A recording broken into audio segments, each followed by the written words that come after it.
Always ensuring proper documentation and compliance will help to avoid legal issues and also to avoid shipment delays. It is the foundation for imports and exports activities. So without international logistics, the global business or international business cannot be successful. International human resource management, here it's all about the process of managing the human resources in multinational corporations across different countries.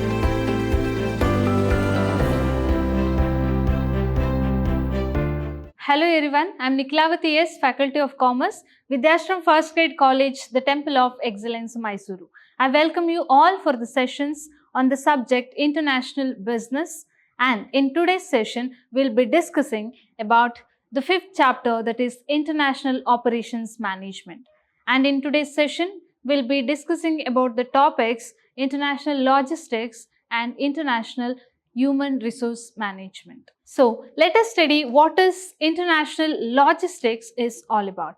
So international logistics refers to the planning, management and controlment of the movement of goods and services across the borders as well as the information across the international borders. And especially this activity of logistics includes the movement of all the activities that are included in the movement of goods and services, which includes again the raw materials, work in process, inventory, finished products from one country to another, etc. The main goal to have an international logistics is to ensure that products are delivered at the right time, in the right quantity, at the right place and also at the lowest possible rate. So, to have an efficient logistics is to ensure that you deliver the products at the right time to the right place in the right quantity and also at the lowest price possible,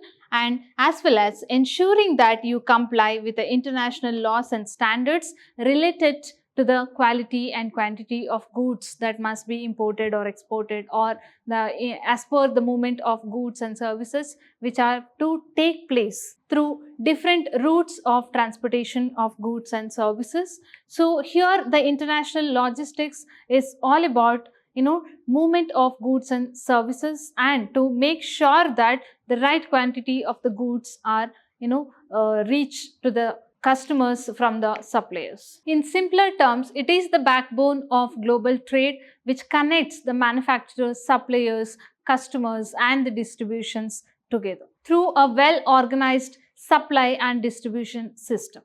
So now let us study what are some of the key components of international logistics.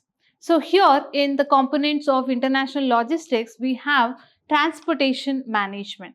So here the logistics management involves the transportation management. It involves choosing the right mode of transport either through sea, air or rail or road. So based on the cost, speed of transportation as well as the nature of goods. Say for example, bulk items like crude oil and all transported through the sea, whereas the urgent goods like the medical supplies or electronics are supplied through air. Then international logistics also involves warehousing and distribution, because goods may be stored in some of the places before it reaches the final destination or to the final customers. So it is important for the logistics management department also to maintain the warehousing and distribution system. So the global firms often set up the distribution centers at the major regions like Europe, Asia or America in order to speed up the deliveries and to reduce shipping costs. And inventory management is also one of the important component of logistics, because storing the right quantity and making the right amount of goods and services or the raw materials available in order to avoid excess storage or to avoid the shortage that may happen. So the international businesses, by making use of the advanced software and some of the tools to maintain the record of the inventory that is available, they do manage the inventory. And next is also involves customs clearance and documentation. So any kind of custom rules and regulations and the documents that are necessary for shipping the goods and services is very important, and they have to go through that procedure of documentation or any other custom payments, etc. Always ensuring proper documentation and compliance will help to avoid legal issues and also to avoid shipment delays. Next is packaging and labeling. So especially for the goods which are to be transported to a far place, then the packaging must be good so that the goods won't get lost or damaged in the transit, and there should be proper labeling as per the international standards.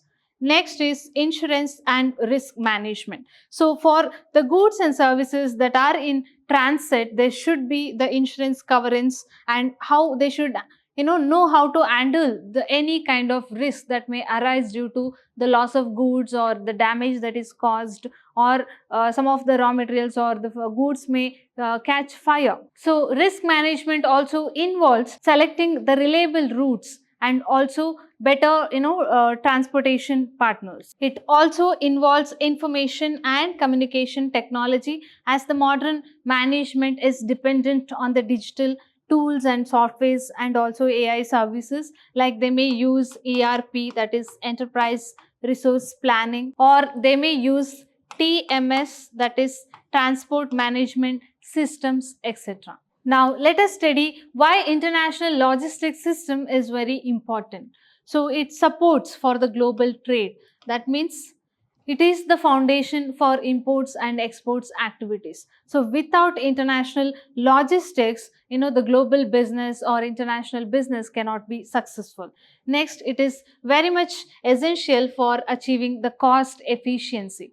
So a proper logistics systems helps you to reduce the transportation cost, the shipment cost, and other cost that is incurred at the time of shifting or importing or exporting. So by reducing the transportation, shipment or storage or inventory cost, it helps to for the management to reduce the cost of operations. Next, it is very important for the customer satisfaction, because to satisfy the customer, it is very important that they should receive the orders or the products at the right time whenever they are in need. So it is possible only, the timely delivery is possible only when you have an efficient logistics system.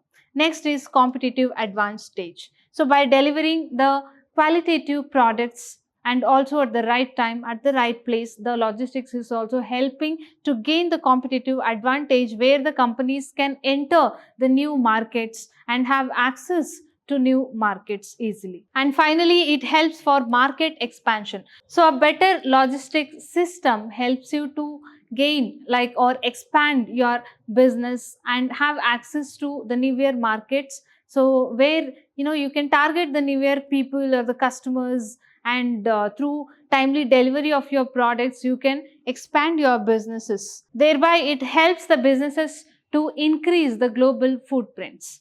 Now, let us study the next topic, that is international human resource management.